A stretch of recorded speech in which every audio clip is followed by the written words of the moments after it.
Homme d'affaires extrêmement sensible à Besançon, ce qui lui a valu d'ailleurs l'hostilité du bâtonnier en titre, qui était à l'époque maître Billet.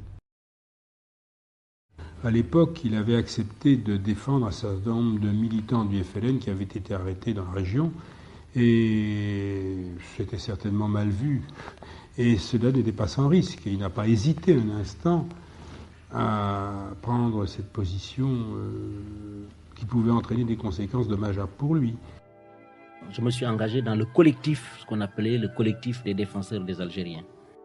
Eh bien, un jour, la police de l'Est a pris une quarantaine d'Algériens qui étaient dans un dortoir. Ils dormaient tranquillement. Ils ont été tous pris. Parce qu'avec les attentats de l'époque, la population française était inquiète et on avait besoin de trouver des coupables. Donc quand j'ai pris ce dossier, je me suis rendu compte que tout était monté. J'étais très inquiet. Je me disais, comment est-ce que je peux me rendre crédible en défendant un tel dossier? De toute façon, les gens vont dire, bon, c'est la même chose. Abdoulaye Wade, l'Africain, le Nord-Africain, c'est pareil. Alors, je suis allé trouver le fils du bâtonnier et je l'ai invité à prendre la cause avec moi. Il m'a dit, mais Wade, écoute, comment veux-tu que moi, Français, je défende des félagas qui tuent des Français? Mais je lui ai dit, écoute, le jour que tu te rendras compte que ces gens-là auront tué des Français, mais clause de conscience, j'accepte que tu les défendes pas. Mais ce que je te demande, c'est que tu examines le dossier jusqu'à ce que tu aies la conviction que ces gens-là ont fait quelque chose. Mais jusque-là, je te demande de les défendre. Il m'a dit, bon, dans ces conditions, je vais voir. Mais il n'y a jamais eu un meilleur défenseur des Algériens que lui. Mais il s'est rendu compte que tout ça s'était monté.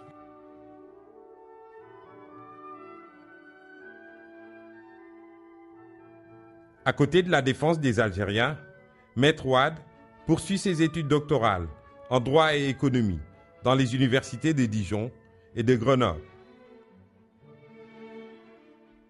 Il avait déjà obtenu plusieurs certificats d'études supérieures en mathématiques, psychologie et sociologie, mais également 2 licences en droit et en lettres, sans compter ses multiples diplômes d'études supérieures en droit public, économie politique et sciences économiques.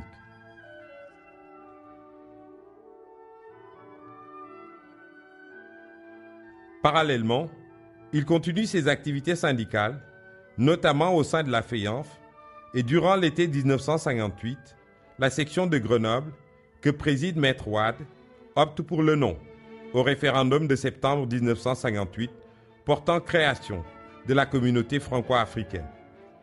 En 1958, j'étais président de l'association des étudiants de la FEANF, de l'association générale de Grenoble, qui était l'association la plus dure de la FEANF. Et j'étais aussi membre du comité exécutif de la FEANF.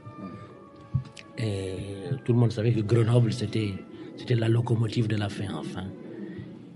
Et nous avons délibéré et nous avions décidé de voter non. La FEANF envoie des délégations à travers l'Afrique, aussitôt. Et moi, je faisais partie de la délégation, et Abdoulaye Wade avec, pour Dakar, pour le Sénégal, pour sensibiliser l'opinion sur ce qui va arriver. Au mois d'août, avant la tenue du référendum, Maître Wade et ses camarades de la FEANF se rendent à Bamako. Objectif, participer au Festival panafricain de la jeunesse et y battre campagne en faveur du non. Senghor dirige les partisans du oui, Abdoulaye Ly dirige les partisans du non. Nous sommes au courant, nous sommes à Bamako. Ils arrivent à Bamako en escale technique. Nous allons en délégation, nous sommes en festival panafricain de la jeunesse. Nous allons en délégation les accueillir à l'aéroport. Nous laissons Senghor et sa suite en plan. Nous allons vers Abdoulaye Ly pour les féliciter et pour leur assurer notre soutien. Le 28 septembre 1958, les Sénégalais sont appelés aux urnes. Ils seront plus de 680 000 à prendre part au vote. Le oui finira par l'emporter. Maître Wade et ses amis de la FEANF, déçus, regagnent la France. Dans la même année, Maître Wade en réponse à Philippe